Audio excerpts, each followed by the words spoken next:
Bismillahirrahmanirrahim. Assalamualaikum warahmatullahi wabarakatuh. Innal hamdalillahi nahmaduhu wa nasta'inuhu wa nastaghfiruh wa na'udzu billahi min shururi anfusina wa min sayyiati a'malina. May yahdihillahu fala mudilla lahu wa may yudlil fala hadiya lahu. Asyhadu an la ilaha illallah wahdahu la syarika lah. Wa ashhadu anna Muhammad abduhu wa rasuluhu la nabiyya ba'd. Alhamdulillah, segala puja dan puji syukur kita panjatkan hanya kepada Allah Subhanahu wa taala Rabbul alamin. Serta salawat dan salam selalu kita curahkan kepada nabi kita Muhammadin sallallahu alaihi wa ala alihi wa sahbihi wasallam, kepada keluarganya, kepada para sahabatnya, juga orang-orang yang mengikuti dan mencintainya sampai hari kiamat.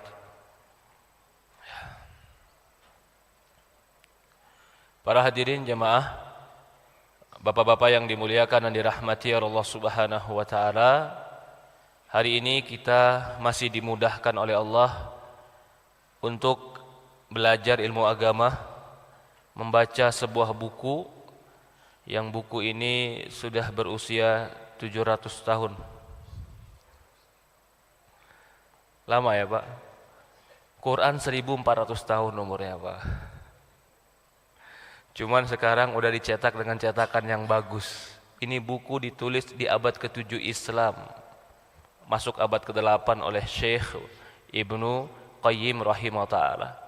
Bahkan di dalam literatur Islam, buku-buku Ibnu Qayyim dan semisalnya itu sudah hampir di abad-abad akhir dari para ulama.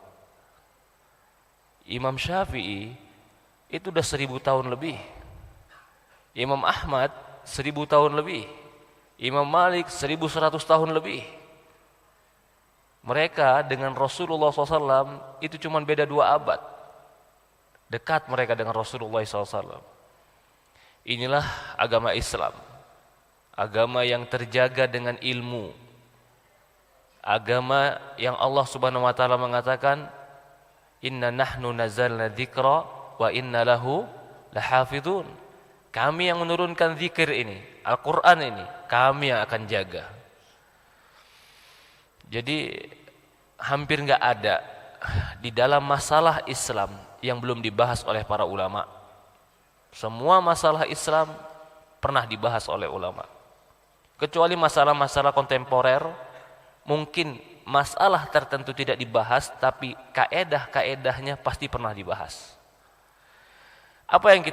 Apa yang kita baca buku ini? Buku ini adalah jawaban dari sebuah pertanyaan yang mengatakan, "Ya Syekh, bagaimana caranya supaya saya bisa meninggalkan dosa?" Itu pertanyaannya. Lalu hampir setengah buku dia menjelaskan tentang bahayanya dosa. Dari mulai harta, jiwa, agama, akal, masyarakat, kehidupan dunia, akhirat, bahayanya dosa. Di awalnya dia bahas tentang kamu harus banyak doa. Kamu harus banyak baca Quran, karena itu obat dari Allah. Kemudian ketahuilah bahayanya dosa. Dia sebutkan bahayanya dosa. Udah selesai juga kita, hampir ratusan bahayanya dosa dalam kehidupan. Lalu dia masuk ke dalam masalah syirik. Kenapa dia masuk ke dalam masalah syirik? Karena dia ingin mengabarkan kepada kita, dosa yang paling besar itu syirik. Orang terkadang terpuruk dan dia nyesal dengan dosa perzinahan. Bagus, memang harus menyesal dari perzinahan. Tapi jangan putus asa, masih ada dosa yang lebih besar daripada perzinahan. Dan ini tidak berlebih-lebihan. Syirik dosa lebih besar daripada perzinahan. Maka Rasulullah pernah ditanya, "Ya Rasulullah, ay akbaru kabair?" Ay akbaru kabair. Ya Rasulullah, dosa apa yang besar daripada yang besar? Rasulullah mengatakan, syirku billah, menyekutukan Allah. Dia sampai bahas kemarin, menyekutukan dalam niat, menyekutukan dalam tujuan, menyamakan Allah dengan makhluk dalam penciptaan. Itu bentuk kesyirikan semuanya. Meyakini makhluk setara dengan Allah, selevel dengan Allah. Lam yakun lahu kufuwan ahad, tidak ada yang sekufu sama Allah. Allah tahu ilmu, saya juga tahu ilmu. Allah tahu ilmu gaib, saya juga tahu ilmu gaib. Syirik tidak? Syiriknya dari mana, Pak? Dia sholat, dia puasa, dia menyamakan sekufu dengan Allah pada ilmu. Maka itu Rasulullah mengatakan, man ata kahinan fasadaqa bima yaqul faqad kafara bima unzila ala Muhammadin. Man ata kahinan aw arafan, barang siapa yang mendatangi dukun dan paranormal, dia telah kufur kepada Nabi Muhammad SAW. Kenapa? Karena meyakini ada makhluk yang setara dengan Allah dalam ilmu. Itu kita contohkan kemarin. Juga di antara kesyirikan, akan syirik ada yang besar, ada yang kecil. Semakin dia mengkotori ibadah dan iman, semakin dia besar syiriknya. Salat kita harus mencari pujian siapa? Allah. Harus mencari ridho siapa? Allah. Harus mencari sesuatu yang ada pada Allah. Itu namanya lillah, karena Allah semuanya. Berharap dari Allah itu lillah. Ada orang salat li dunia. Salat tapi untuk dunia. Di antara dunia apa itu? Pujian, riya, sanjungan. Di antara dunia uang. Dia salat untuk uang. Gimana contoh salat untuk uang, Pak? Ada yang bisa contohkan di sini? Salatnya untuk uang. Kalau uangnya dapat ya salatnya terserah diterima Allah atau enggak, yang penting uangnya dapat. Ada yang bisa contohkan di sini? Hah? Gimana, Pak? Contoh, dia jadi imam murni hanya untuk uang. Tapi kalau dia jadi imam dikasih hadiah, dia terima, boleh diambil itu. Contoh lain, dia sholat tahajud, tapi murni supaya dia dapat uang besok pagi. Kamu nggak dapat pahala, nggak apa-apa, yang penting pagi dapat uang. Lah sholat kamu buat apa? Bukan untuk Allah berarti sholat kamu. Untuk apa? Untuk uang. Itu berarti mengganggu keikhlasan. Ikhlas itu artinya murni karena Allah. Kata dia, kan kemarin kita bahas, yang seperti ini al-bahru alladzi la sahilalah. Ini bagaikan samudra yang luas yang hampir tidak bertepian. Banyak sekali nih. Kita melakukan amalan kadang-kadang hanya untuk dunia. Maka itu para ulama sampai mereka bersedekah, mereka perbaiki dulu niat mereka. Saking khawatirnya mereka sedekah karena ingin selain Allah, mereka perbaiki niat mereka. Ternyata kebanyakan atau sebagian mereka ketika sedekah tujuannya adalah untuk kebahagiaan dan kesenangan. Senang sedekah, Pak. Kalau udah sedekah tuh dia senang, bahagia, bisa tolong orang. Sampai suatu hari dia tahan dulu sedekah. Dia tanya sama dirinya, saya ini sedekah hanya untuk memuaskan kesenangan saya atau cari ridho Allah? Kalau saya sedekah hanya untuk mencari kesenangan saya, kepuasan hati saya, dia puas dengan bantu orang, saya berhentikan dulu sedekah ini. Sampai saya hadirkan dalam hati, saya bantu orang karena Allah. Jadi ini dikatakan niat harus juga karena Allah. Kita masuk sekarang. Apa itu hakikat kesyirikan? Kata dia, kamu atau kita menyerupakan al-khaliq tashbihu bil makhluk. Menyerupakan Allah yang menciptakan dengan makhluk. Penyerupaan ini dalam hakikatnya bukan hanya pada zat, bisa jadi menyerupakan Allah dalam sifatnya, menyerupakan Allah dalam perbuatannya, menyerupakan Allah dengan makhluk dalam pengagungannya. Ini semuanya bentuk daripada kesyirikan. Kita bahas sekarang. Wa min khasa'isil ilahiyah. Ini sudah kalimat paragraf yang ketiga dari kalimat min khasa'isi ilahiyah. Di antara kekhususan Allah, pertama kekhususan Allah, dia bilang Allah memiliki, Allah satu-satunya yang memiliki dan menguasai yang bermanfaat dan mudarat. Di antara Yang kedua, di antara kekhususan Allah, Allah memiliki kesempurnaan yang mutlak dari segala arah, yang enggak ada aibnya. Ini. Wa dzalika yujibu an takuna ibadatun kulluhu lillah. Maka kalau dia sempurna mutlak, yang enggak ada kekurangan dan aibnya, maka haruslah penghambaan itu diberikan kepada dia. Pengagungan, kemuliaan, takut, berdoa, harapan, taubat, inabah, tawakal, minta tolong, ghayatul dzil wa ghayatul hib. Bahkan puncak daripada kerendahan diri dan puncak dari kecintaan hanya diberikan kepada Allah Subhanahu wa taala. Kita masuk kepada paragraf yang baru yang belum kita baca. Paragraf yang baru yang kita baca adalah min khasaisi ilahiyah, di antara kekhususan Allah al-ubudiyah. Dia sajalah yang harus diberikan penghambaan. Ini poinnya sekarang.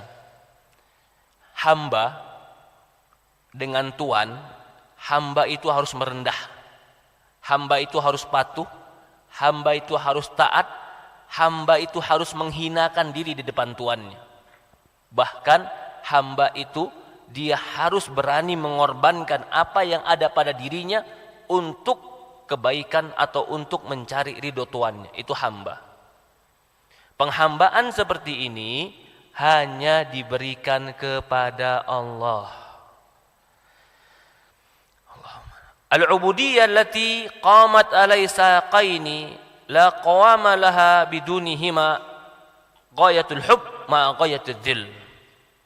Penghambaan yang berdiri dengannya dua kaki yang tidak akan mungkin bisa berdiri tanpanya adalah puncak dari cinta dan puncak dari kerendahan diri. Jadi dia ingin menjelaskan yang namanya penghambaan diri itu harus terbukti dengan puncak kecintaan. Yang kedua, puncak dari kehinaan dan kerendahan diri. Kalau dua ini tidak ada atau salah satu ini hilang, maka penghambaan dia kepada Allah tidak sempurna. Wa hada tamamul ubudiyah. Kalau dua ini ada, sempurnalah dia menjadi hamba. Puncak cinta dan puncak menghinakan diri. Jadi kalau ada orang beribadah kepada Allah, ibadah Pak dia. Salat dia, puasa dia, zakat dia. Tapi dalam hati dia, Allah itu telah saya sembah dan saya telah memberikan kebaikan sama Allah. Seolah-olah salat dia, puasa dia, sedekah dia, dia telah nanam budi ke Allah.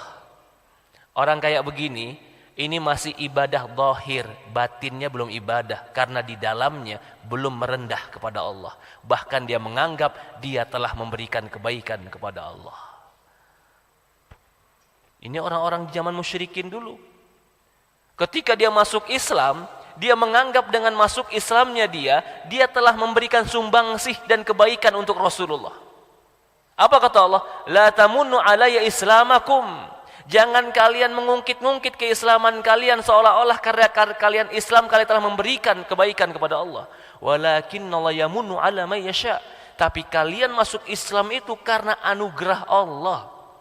Maksud ayat ini, mereka masuk Islam sehingga mereka menganggap Muhammad hutang budi sama kami. Allah telah memberi atau Allah juga seolah-olah menghutang budi pada kami. Kenapa? Kami udah Islam. Apa kata Allah? La tamunnu alayya. Jangan kau anggap Islammu itu bermanfaat untuk Nabi, bermanfaat untuk Allah. Bahkan Allah yang menganugerahkan, karena kebaikan Allah kamu bisa Islam. Jadi kalau ada orang yang sholat, yang puasa, yang sedekah, seolah-olah dia telah memberikan kebaikan kepada Allah, perbaiki hati. Bisa jadi dohirnya sholat, dohirnya sedekah, kalau batinnya masih ada keangkuhan itu, Allah nggak terima sholatnya. Allah nggak terima sedekahnya. Kata Imam Ibnu Qayyim, kalau di dalam hati itu puncak hub itu cinta. Apa sih puncak dari kecintaan? Berkorban. Apa sih puncak dari kecintaan? Taat. Apa sih puncak dari kecintaan? rela patuh. Apa sih dari puncak kecintaan? Meninggalkan yang dibenci dari yang dicintai. Kata cintanya jangan lakukan, dia nggak akan lakukan. Maka puncak dari kecintaan adalah taat dan patuh. Puncak daripada kerendahan dan kehinaan diri adalah menganggap kita ini remeh di depan dia. Inilah yang menyebabkan para sahabat mulia, Pak. Para sahabat itu mulia di hadapan Allah bukan hanya karena ibadahnya. Ibadah mereka memang baik, tapi yang namanya ibadah pasti bisa ditandingi. Mereka sholat subuh berapa rakaat? 2 rakaat. Mereka sholat malam berapa rakaat? 11 rakaat. Mereka sholat duha, mereka sedekah, mungkin bisa ditandingi. Tapi satu yang tidak akan mungkin bisa ditandingi, ketika mereka ibadah, mereka tetap merasa diri mereka hina di depan Allah. Sampai Umar bin Khattab radhiyallahu an, yang dia sudah dijamin surga oleh Rasulullah, bahkan Rasulullah pernah melihat istana surganya Umar bin Khattab, bahkan Rasulullah pernah mengucapkan dengan lisannya, Umar fil jannah, Abu Bakar fil jannah, Utsman fil jannah, Ali fil jannah. Langsung lafaz Rasulullah mengatakan Abu Bakar di surga, Umar di surga, Ali di surga, Utsman di surga. Langsung Rasulullah mengatakan itu. Coba orang sekarang, Pak, bayangkan nih mental-mental kita termasuk saya, kalau sudah dikatakan kamu di surga sama Rasulullah, kira-kira apa yang terjadi dalam diri kita, Pak? Hah? Libur ibadah, Pak. Hah? Udah ngapain lagi ibadah? Saya masuk surga. Coba Umar bin Khattab. Umar bin Khattab ketika dikabarkan dia masuk surga, bahkan bidadari surga sudah dilihat dan istana surga sudah dilihat Rasulullah. Rasulullah ingin masuk ke dalam istana itu. Ditanya, ini istananya siapa? Istananya Umar ya Rasulullah. Rasulullah malu mau masuk, takut Umar marah. Tapi apa kata Umar ketika ketemu Hudzaifah bin Yaman? Ya Hudzaifah, apakah aku termasuk orang yang disebutkan munafik oleh Rasulullah? Kenapa dia tanya sama Hudzaifah? Karena Hudzaifah pegang list nama orang-orang munafik. Dia tetap merasa dirinya munafik. Dia dengar sendiri kupingnya mengatakan Rasulullah mengatakan dia di surga, tapi hati dia penuh kehinaan dan kerendahan. Itu yang luar biasa, Pak. Itu yang menyebabkan mereka mulia, Pak. Kata Rasulullah SAW, nanti akan datang seorang dari Qarn, seorang pemuda, disebutkan ciri-cirinya, yang dia punya seorang ibu, yang dia sakit. Kalau kau ketemu dia, mintalah doa kepada dia, doa dia mustajab. Boleh kita minta doa sama orang soleh yang hidup, boleh. Umar setiap orang datang dari Yaman selalu ditanya, dari mana kamu? Siapa kamu? Apa namamu? Sampai dia ketemu Uwais Al-Qarni. Ditanya semua ciri-ciri yang dikabarkan Rasulullah. Kau hidup sama siapa? Aku hidup sama ibuku. Kau dari mana? Dari Yaman. Apakah kau dulu sakit? Iya. Lalu Allah sembuhkan kepadamu? Iya. Coba lihatkan sama aku mana bekas sakitmu. Ditunjukkan bekas sakitnya di punggungnya, tinggal sebesar koin. Umar langsung cium dia. Kau orang yang dikabarkan Rasulullah. Doakan Umar supaya masuk surga. Uwais Al-Qarni malu, Pak. Uwais Al-Qarni nggak pernah ketemu Rasulullah. Cuman Rasulullah kabarkan akan ada orang yang dari Qarn, yang dia bakti sama ibunya. Kalau ketemu dia, minta doa dia karena doa dia mustajab. Umar setiap datang orang dari Yaman selalu cari ini namanya Uwais Al-Qarni. Padahal dia orang yang sudah pernah mendengar dari telinganya dan lisannya Rasulullah, Umar fil jannah. Tahu kalau gitu sekarang kita? Kenapa mereka mulia?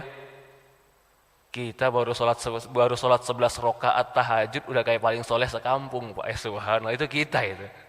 Hah? Baru sedekah kasih anak yatim 10 orang kayak orang udah paling dermawan sekampung. Kita itu, Pak. Kenapa ini dibahas Ibnu Qayyim? Semakin kau taat, tapi semakin kau rendah di hadapan Allah dan kau merasa rendah, itulah kemuliaan sebenarnya. Karena namanya hamba selalu merasa dirinya hina di depan Tuhannya. Semakin kita merasa hina di depan Allah, semakin sempurna penghambaan. Kita ini hamba. Tapi semakin angkuh, semakin sombong, semakin besar kepala di depan tuannya, bukan hamba namanya. Jadi terkadang, maaf, bisa jadi pelaku dosa, tapi yang betul-betul merasa dirinya hina di depan Allah, mungkin bisa jadi lebih mulia daripada mereka yang tidak pernah berdosa tapi menganggap dirinya suci di depan Allah. Bukan kita membenarkan dosa. Bukankah pernah ada seorang perempuan pelacur yang akhirnya meminumkan anjing, Allah maafkan dia? Kata para ulama, apa sebabnya?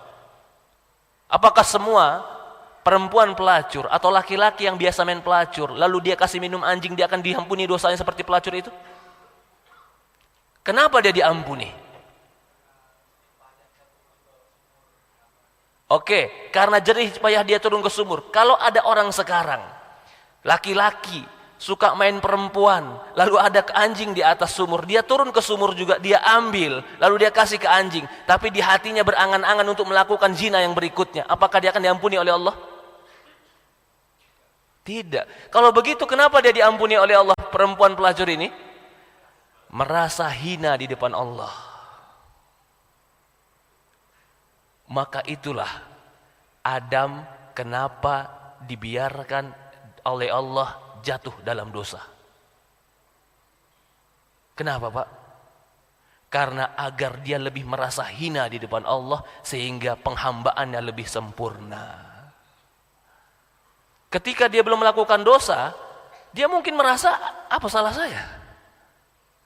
Tapi begitu Allah uji dia dengan datangnya iblis, syaitan mengajak dia untuk memakan pohon, dan syaitan mengatakan ini pohon khuld, ini pohon kekalan. Kalau kau makan kau kekal. Aku cuma nasihatin kamu, kata syaitan. Kalau kau mau lakukan ya lakukan. Akhirnya Adam memakan itu. Tapi setelah Adam memakan itu, apakah Adam lagi turun derajatnya atau menjadi lebih sempurna penghambaannya?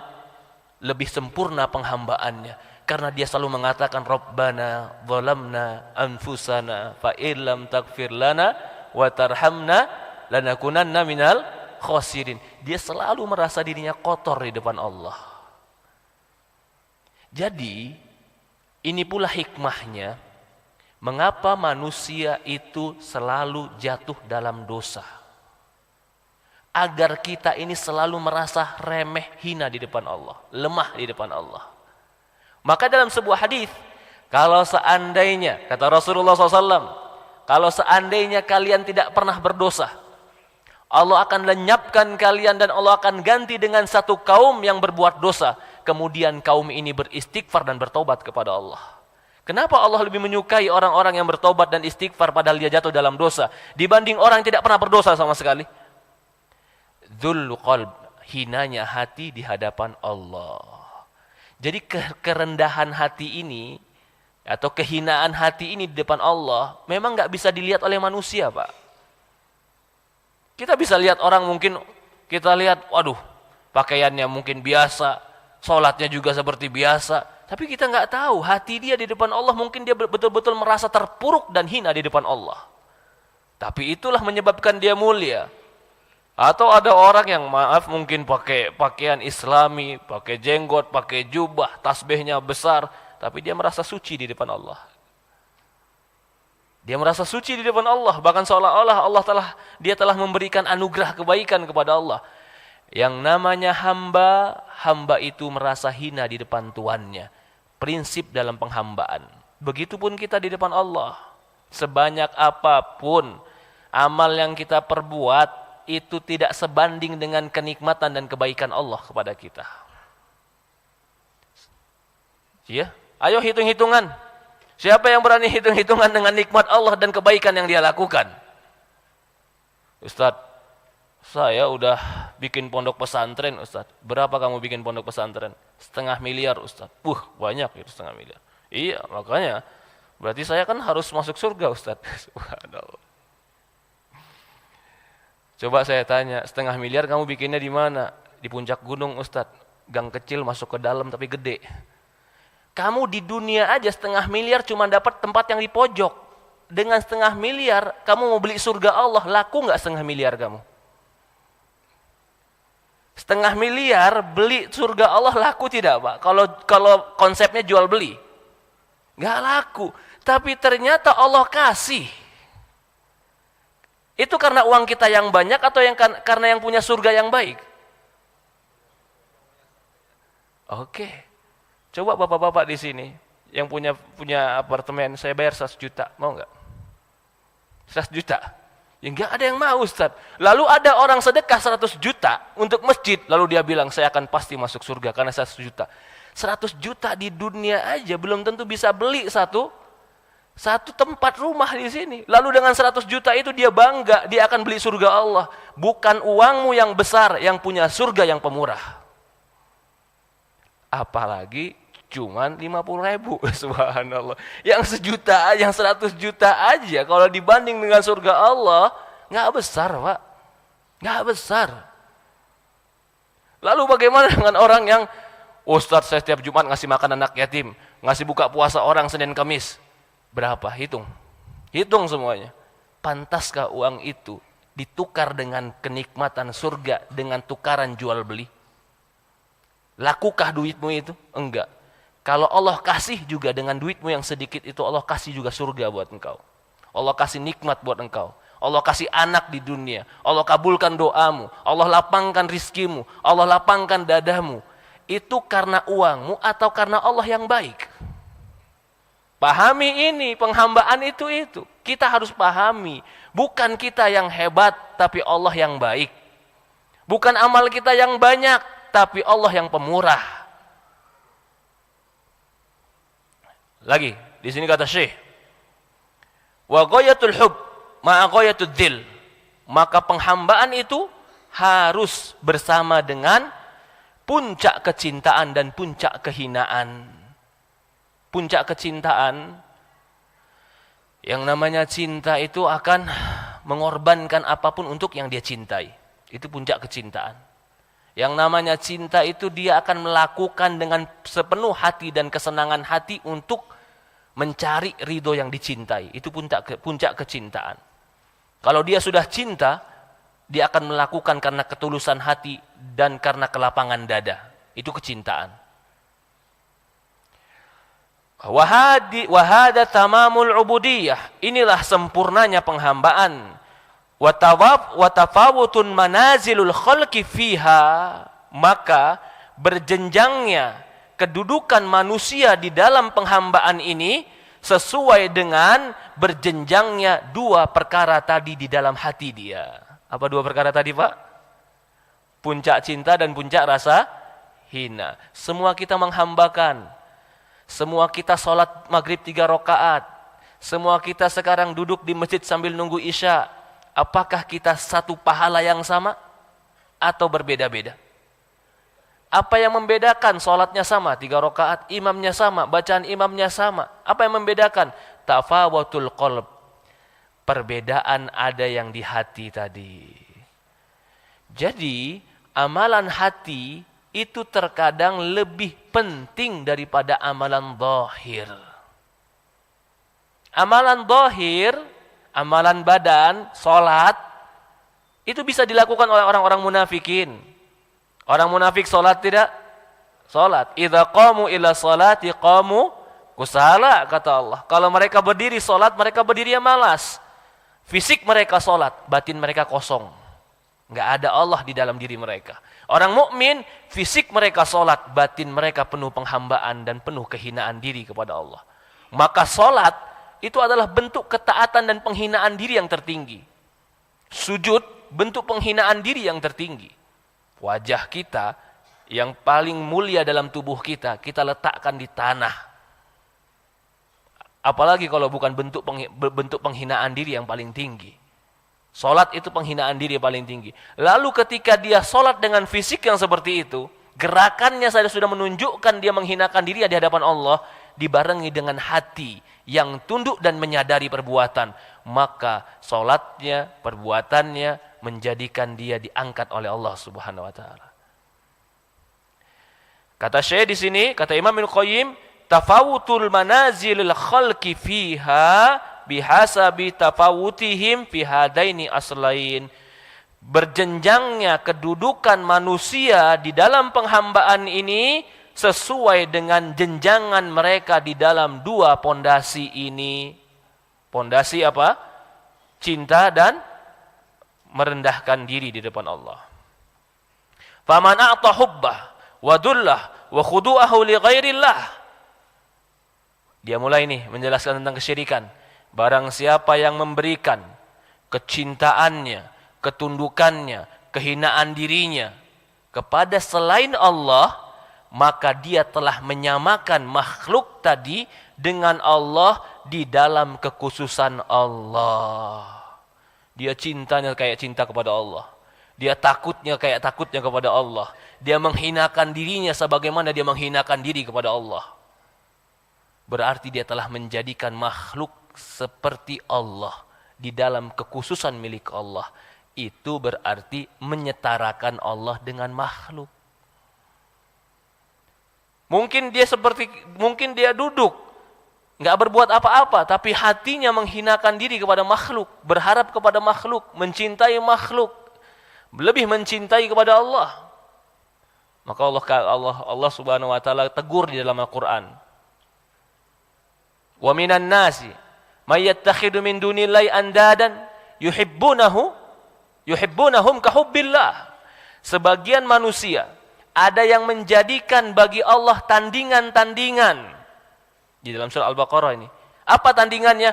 Yuhibbunahum kahubbillah. Yuhibbunahu kahubbillah. Mereka mencintai tandingan-tandingan tadi sebagaimana mereka mencintai Allah. Di dalam bab apa mereka menandingi Allah? Di dalam cinta. Cinta itu letaknya di mana? Hati. Cinta itu harapan. Ketika mereka mencintai selain Allah seperti mencintai Allah, wa minan nasi, sebagian manusia ada yang menjadikan tandingan-tandingan selain Allah. Jadi bukan hanya ibadah, Pak. Jadi kalau kita memahami perkataan Ibnu Qayyim ini, ibadah hati ini yang tulus cinta dan murni bergantung kepada Allah, jangan dikasih kepada selain Allah. Lalu dikatakan, fahada min muhal an tuji'u bihi syari'ah min syara'i. Enggak mungkin syariat mengatakan seperti itu. Wa qabuhu mustaqirun fi kulli fitratil aqal. Kejelekan ini yaitu menyamakan Allah dengan makhluk, memberikan kehinaan diri kepada makhluk dan kepada selain Allah, mencintai sesuatu selain Allah lebih mencintai daripada Allah, kata dia mustaqirrun fi kulli fitratin wal aqal. Kejelekannya ini jelas dibuktikan dengan fitrah dan akal. Akan tetapi ghayyarati syaitan merubah fitrah aktsarul khalq, dan syaitan merubah fitrah dan akal kebanyakan manusia, sehingga fa madha ala fitratil ula man sabaqat lahu minallahil husna farsala ilaihim rasul. Famadha ala fitratil ula man sabaqat, maka Allah Subhanahu wa taala kepada orang-orang yang fitrah yang pertama, minallah husna, mereka mendapatkan dari Allah kebaikan, farsala ilaihim rasulah, Allah utus mereka rasul, fa anzala alaihimul kutub, Allah turunkan kitab, bima yuwafiqu fitratuhum wa uqulahum, yang sesuai dengan fitrah dan akal mereka. Wasdadu dalika nuran ala nur, maka bertambahlah cahaya mereka di atas cahaya. Yahdillahu linurihi may yasha, Allah memberikan hidayah, cahaya kepada siapa yang Allah kehendaki. Surat An-Nur ayat 35. Ini maksudnya bahwasannya syaitan merubah nih. Fitrah yang harusnya cinta, kehinaan diri hanya diberikan kepada Allah, syaitan balik nih sekarang. Seolah-olah mencintai selain Allah, menghinakan diri kepada selain Allah, itu salah satu bentuk daripada kebaikan. Tapi orang-orang yang terdahulu, yang fitrahnya baik, yang penghambaannya baik, Allah utus mereka Rasul, Allah beri mereka kitab yang sesuai dengan fitrah dan akal mereka, maka mereka bertambah kebaikan di atas kebaikan. Wa idza urifa hada famin khasa'is ilahiyyah sujud. Kalau kau pahami ini, maka di antara bentuk kekhususan milik Allah saja adalah as-sujud. Sujud itu khusus hanya diberikan kepada Allah. Mengapa sujud harus diberikan kepada Allah, Pak? Kenapa? Pertama, sujud itu ibadah. Wasjudu lillahi waqtarib, kata Allah. Sujudlah kepada Allah dan mendekatlah kepada Allah. Allah perintahkan, berarti sujud ibadah. Bahkan sujud itu bagian daripada gerakan solat. Maka dikatakan aqrabu ma yakunu 'abdi inda rabbih wa huwa sajid. Posisi seorang hamba yang paling dekat dengan Tuhannya ketika dia sujud. Kenapa paling dekat dengan Tuhannya? Karena ketika dia sujud paling menghinakan diri. Semakin dia menghinakan diri, semakin dekat dengan Tuhannya. Yang ketiga kita bilang apa? Sujud ini bentuk penghinaan diri yang paling hina. Kalau kita pahami makna sujud ini, maka perkataan Ibnu Qayyim ini jelas. Sujud kepada selain Allah berarti telah memberikan sesuatu yang khusus milik Allah kepada makhluk. Apa hukumnya memberikan khusus milik Allah kepada makhluk? Kesyirikan. Jadi nggak boleh, Pak. Ustaz, saya cinta sama guru saya, jadi kalau saya ketemu dia saya sujud. Haram. Sujud itu hanya kepada Allah. Karena itu bentuk penghinaan diri yang paling tinggi. Oh, saya nggak nyembah dia, Ustaz, tapi saya sujud sebagai penghormatan. Kamu juga sujud kepada Allah. Hati-hati, perbuatan ini bisa apa? Bisa menyebabkan dia memberikan sesuatu kepada selain Allah yang harusnya milik Allah. Maka kata Imam Qayyim, "Faman sajada li ghairi faqad syabbaha al makhluqu bih." Barang siapa yang telah sujud kepada selain Allah, maka dia telah menyerupakan makhluk tersebut dengan Allah. Di antaranya juga tawakkul. Faman tawakkal ala ghairihi faqad syabbahahu bihi. Di antaranya juga adalah bentuk tawakal. Tawakal itu menggantungkan harapan penuh kepada Allah. Itu tawakal. Allah sebutkan dalam Al-Quran, wa 'alallahi falyatawakkalu in kuntum mu'minin. Hanya kepada Allah saja kalian bertawakal jika kalian betul-betul beriman. Di dalam ayat ini Allah sebutkan syarat beriman. Jika kalian betul-betul beriman, maka tawakallah kepada Allah. Apa itu tawakal? Menggantungkan harapan kita penuh. Itu tawakal. Maka kata tawakal asal kalimatnya dari wakala. Apa arti wakala? Kita wakilkan. Tawakal berarti kita serahkan, kita wakilkan semua urusan kita kepada Dia. Kita bergantung pada Dia. Itu tawakal. Tawakal ini, kalau tawakal ya bentuk ketawakalan hati penuh, maka tidak boleh kecuali hanya diberikan kepada Allah. Kalau dia bergantung kepada selain Allah harapannya, maka dia telah bergantung kepada makhluk. Di antaranya juga taubat. Taubat itu kembali. Faman taba li ghairi faqad syabbaha bihi. Barang siapa yang kembali dan bertobat kepada selain Allah, dia telah menyerupakan Allah.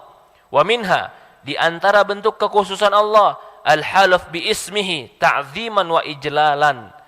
Bersumpah dengan namanya sebagai bentuk pengagungan dan pemuliaan.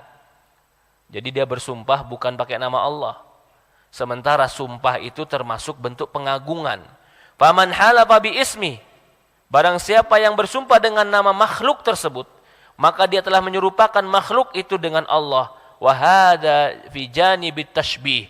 Ini berarti dia telah menandingi dan menyerupakan Allah. Wa amma fi janibit tashbihi bihi faman ta'azzama. Adapun dari sisi tashbih bih, berusaha menyamakan Allah. Jadi kalau yang tadi dia menyamakan makhluk dengan Allah. Kalau sekarang ini dia akan membahas dia ingin menyamakan Allah dengan dirinya. Ini pun nggak boleh. Bagaimana bentuk orang ingin menyamakan dirinya dengan Allah? Sesuatu yang khusus milik Allah, lalu makhluk tadi pun mengakui bahwasanya dia memiliki hal tersebut, maka dia telah mengatakan dirinya mirip dengan Allah. Yang ini dilakukan paling tidak bisa menjadi dosa besar. Contoh, faman ta'adzam, barang siapa yang merasa dirinya mulia dan agung. Takabbur, barang siapa yang merasa dirinya besar dan hebat. Maka orang sombong itu dalam satu sisi dia telah mengambil dan berusaha menyamakan kekuasaan dan keagungan Allah. Siapa yang pantas sombong? Allah. Siapa yang pantas merasa dirinya agung? Allah. Siapa yang pantas merasa dirinya besar? Allah. Ketika ada makhluk yang bersifat dengan sifat ini, berarti dia telah tasbih, seolah-olah dia meniru sifat-sifat Allah yang tidak boleh ditiru. Itu hanya sifat milik Allah. Maka dari itu orang yang sombong Allah murka. Allah murka kepada orang sombong. Dikatakan al-kibriya'u ridai. Kesombongan itu adalah selendangku. Barang siapa yang merampas dariku, seolah-olah dia ingin mengambil dari Allah dan dia memakainya dengan dirinya, maka dia telah dimurkai oleh Allah Subhanahu wa taala. Di antaranya juga wada'an nas, atau dia mengajak manusia untuk itra'ihi fil madah, menyanjung dia dengan sanjungan-sanjungan yang tinggi. Dia pengennya disanjung orang dengan sanjungan-sanjungan yang tinggi. Ta'zim wa khudu' wal raja' wa ta'likul qulubi khaufan wa raja'an wa najah. Atau dia mengajak manusia agar manusia berharap, mengagungkan dia, memuliakan dia, takut sama dia, berharap sama dia. Dan dia berharap manusia pun minta tolong pada dia. Maka orang seperti ini telah berusaha menyerupakan dirinya dengan sifat Allah. Naza'ahu fi rububiyati wa uluhiyati. Dan dia telah merampas dari Allah sifat rububiyah dan uluhiyah ini. Wa huwa haqiqu bi an wa huwa haqiqu an yuhinahu lahu ghayatul hawaan. Orang seperti ini sebenarnya yang pantas untuk dia adalah kehinaan. Allah hinakan dengan sehina-hinanya. Wa yudhilluhu ghayatul dhil. Allah rendahkan serendah-rendahnya. Wa yaj'aluhu tahta aqdamul khalqi. Allah akan jadikan dia di bawah telapak kaki hamba-hambanya. Di dalam sebuah hadis Rasulullah bersabda, yaqulullah ta'ala, Allah berfirman, al-'azamatu izari wa kibriya'i ridai, faman naza'i wahida minha adzabtuh. Keagungan adalah sarungku dan kebesaran adalah, kesombongan adalah ridai, selendangku. Barang siapa yang merampas sifat ini dariku, maka aku akan azab dia. Jadi seolah-olah Imam Ibnu Qayyim ingin menegaskan kalau ada orang sifat sombong dan angkuh, dia telah bersifat dengan sifat yang khusus milik Allah. Sombong dan angkuh itu khusus hanya milik Allah. Gak ada makhluk yang punya hak sifat sombong dan angkuh. Ketika ada makhluk yang bersifat dengan sifat itu, dia telah merampas hak Allah. Maka Allah akan murka kepada dia. Wa idza kana musawwir alladhi yasna'u surah biyadi min asyaddin nasi adaban yaumil qiyamah litashabbuhi billahi fi mujarradid sin'ah faman dhanna tashbihillahi fi rububiyyah wa uluhiyyah. Kalau saja orang yang membuat patung dan menggambar itu dengan tangannya sudah menjadi manusia yang paling dahsyat azabnya di yaumul qiyamah karena dia telah menyerupakan makhluk Allah.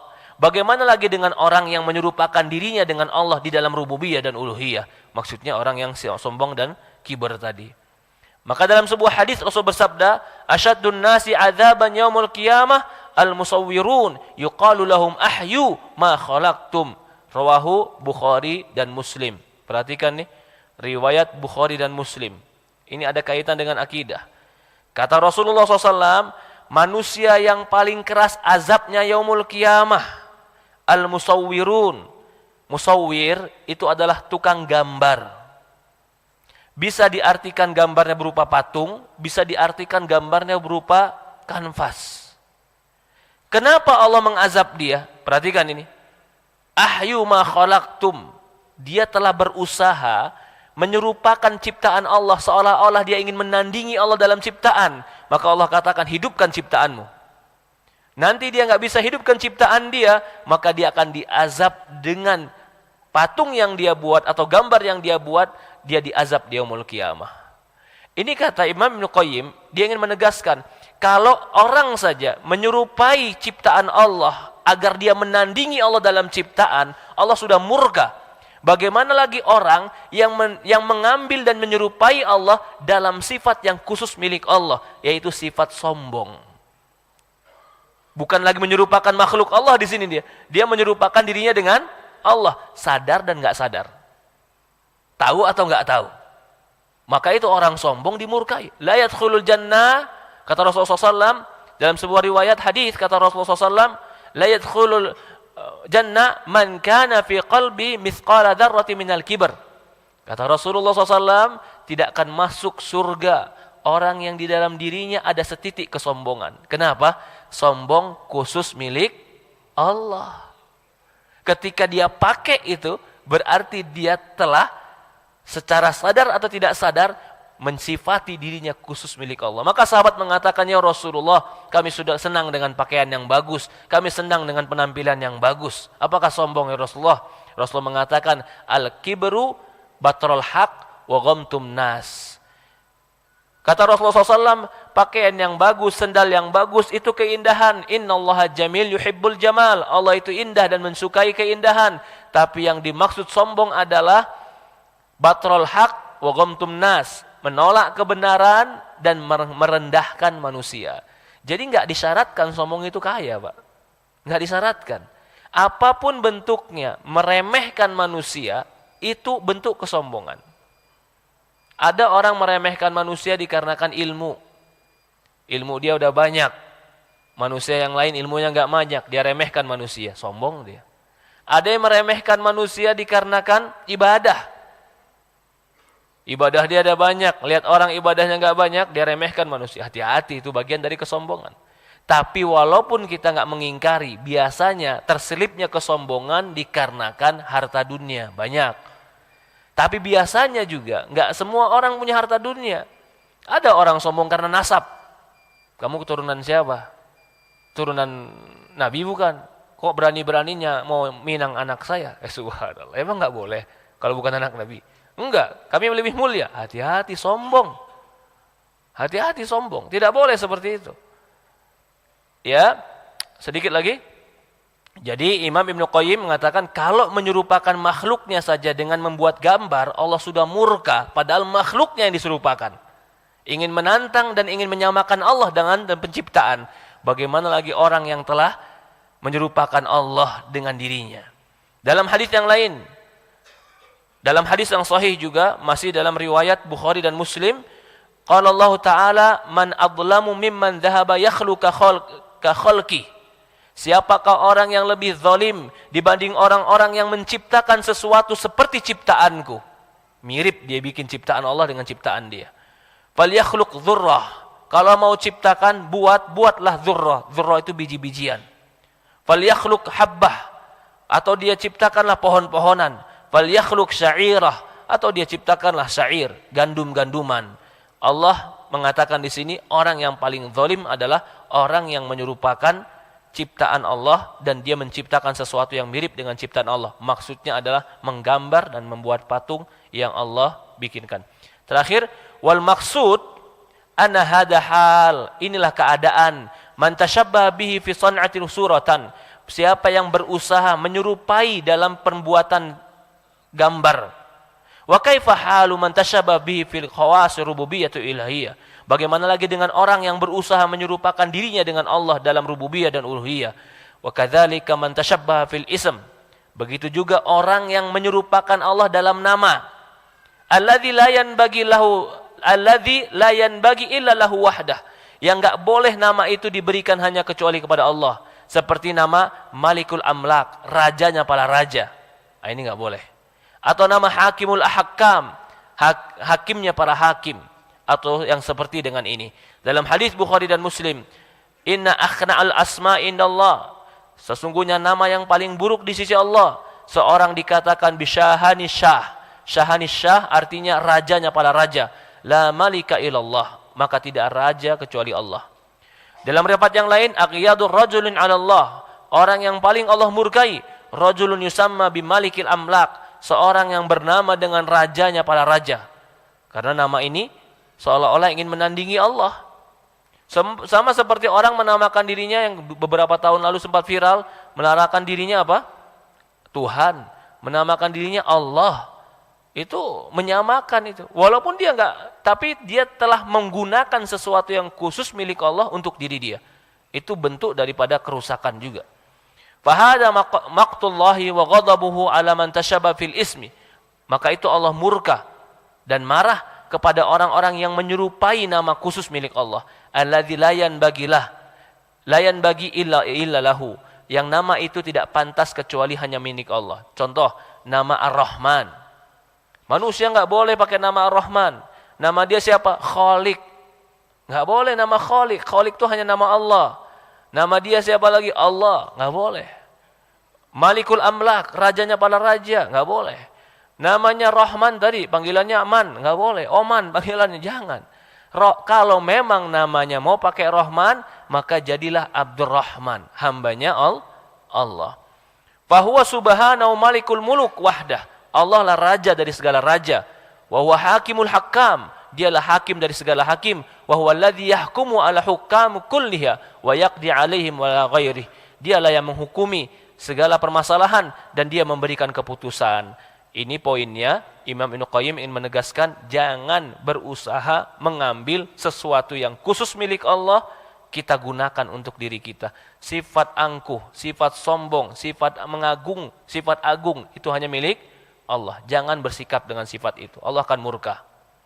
Jangan juga berbuat perbuatan yang mirip dengan ciptaan Allah, Allah akan murka.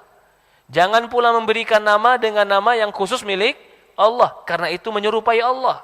Dan segala bentuk yang menyerupai Allah itu adalah bentuk daripada pengkotoran kepada tauhid kita. Allahu a'lam. Allah musta'an. Sudah masuk waktu Isya. Mungkin ba'da Isya kita tidak lanjutkan karena ada beberapa perkara. InsyaAllah kita lanjutkan di pertemuan akan datang. Masalah berikutnya adalah isa'udz-dzanu billahi min a'dzamiz dzunub. Buruk sangka kepada Allah adalah dosa yang paling besar. Setelah dia bahas syirik, bahas kedua adalah buruk sangka. Bagaimana buruk sangka kepada Allah yang paling jelek, Pak?